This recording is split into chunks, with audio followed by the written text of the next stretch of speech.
I'm gonna be honest. I kind of wanted to play the theme music from this franchise during the video and like play it and then sit down and then turn it off and then talk about the movie and all that. Decided against that because there would probably be a rights issue with that. So Batman Begins was directed by Christopher Nolan and it stars Christian Bale, Michael Caine, Katie Holmes, Liam Neeson, Morgan Freeman, Cillian Murphy, Tom Wilkinson, and it's about Bruce Wayne as he becomes Batman and how he trained to become Batman and how he started fighting the corruption in Gotham, and basically that's the entire movie. So I remember not watching this movie when it came out back in 2005. I wasn't interested in it at the time. And eventually I saw it in like 2008, around the time The Dark Knight came out. And I thought it was fine. I didn't like it as much as Dark Knight at the time, but going back and rewatching it over several years and kind of getting into it more and more, I actually really do like this movie a lot. And I do like the darker tone of the movie overall, and I do think it's effective overall. It helped lead to a lot of movies, a lot of changes in movies over the years. Like a lot of movies started taking on this grittier, darker tone overall. Like it kind of helped with some movies like, you know, the MCU, the Daniel Craig, James Bond movies, the Planet of the Apes franchise. They all kind of started taking darker turns with their franchises. Unfortunately, that kind of led to movies like G.I. Joe, The Amazing Spider-Man, Power Rangers. So maybe it didn't always work out for some filmmakers, but here it does work overall. So what do I like about the movie? Well, I like the performances for the most part. Christian Bale, I thought he was pretty good in the movie. I loved the action scenes. I actually really like his scenes as Bruce Wayne. I felt like with the other Batman movies prior, like the Burton and the Schumacher Batman movies, we never really got into Bruce Wayne at all. Here, I kind of like this take on Bruce Wayne because he has to like be more careful about his secret identity, and he has to pretend to be like this whole goofball at times. And like, I kind of like it in this movie. I kind of think he does a really good job in it. I also really like his interactions with all the other figures in his life, like Alfred, played by Michael Caine. I like their interactions. Morgan Freeman, I like their interactions. Gary Oldman as Commissioner Gordon. I really like their interactions because I feel like in some of the previous movies, it's like their interactions were fine, but they never really stood out. And I kind of like all the conversations that they have throughout this movie. I do like the banter between all of them.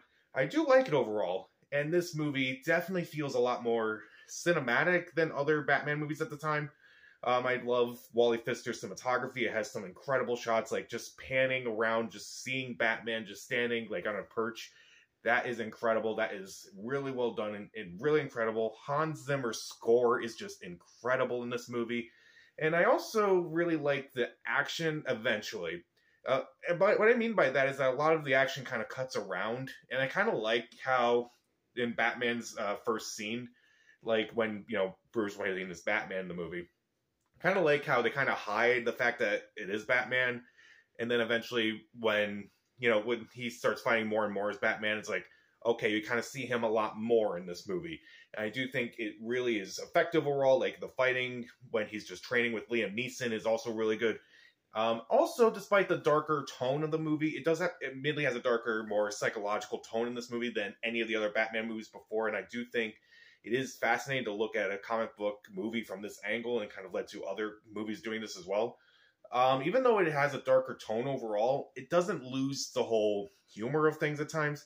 Like, most of the humor kind of comes from Christian Bale again. Like, there's this one scene where he's kind of just being like this, you know, stuck-up guy in a restaurant, and he buys the restaurant because they told him, hey, you can't do this here. You can't be a jerk here. And then he's like, oh, I buy the place, and I want to do new rules. And he just jumps into, like, the koi pond or whatever.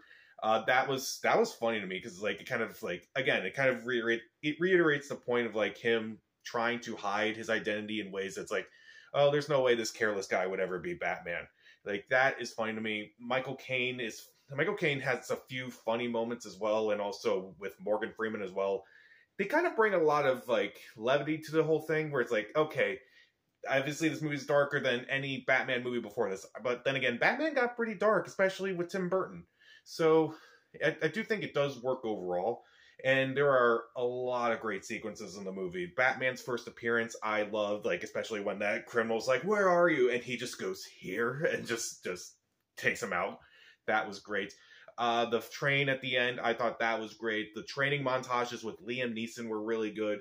I do think there are a lot of great sequences in the movie, and every time I watch this movie, I always go back to, I always look at like other sequences and like, okay, I like this sequence a lot more now in retrospect. I do think it's a really well done movie overall. It definitely changed comic book movies, sometimes for the better, sometimes for the worse. Is there anything about this movie I don't really care for? Batman's voice. I get why he does the voice. I do get it. But here, it's just awful. It's rough.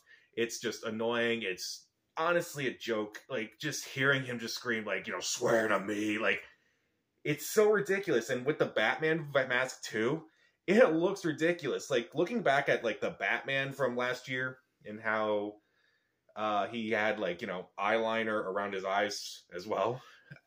You can definitely... That was definitely an interesting choice at first, but I'm like, I like that in retrospect now.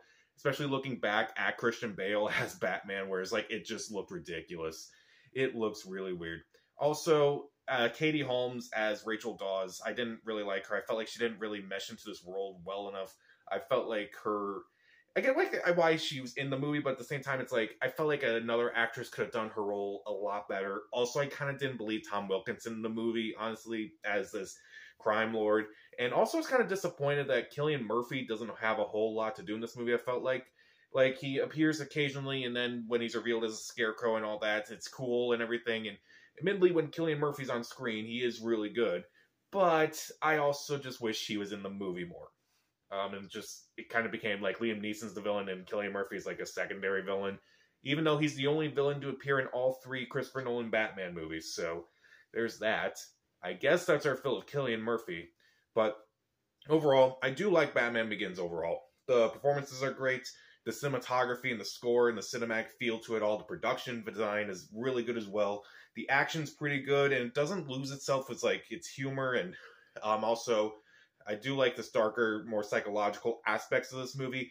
And admittedly, I do give it credit for trying to like reinvent the comic book movie in ways that's like we kind of didn't expect. It's like, don't get me wrong, there are a lot of great comic book movies that came out before this, like the Spider-Man movies before this, but I also really like the twist. I kind of like the new invention of this movie, and even if it did lead to some not-so-great movies like Power Rangers and Amazing Spider-Man, I still appreciate it. Even though there are some things that are mostly just nitpicks in this movie, like Batman's voice and the way Batman looks, and some of the performances, I still think this is definitely worth watching. I will give Batman Begins 3.5 out of 4 stars. See it. So, who's your favorite Batman actor? Comment down below, subscribe to the channel. This is Pat. Stay safe.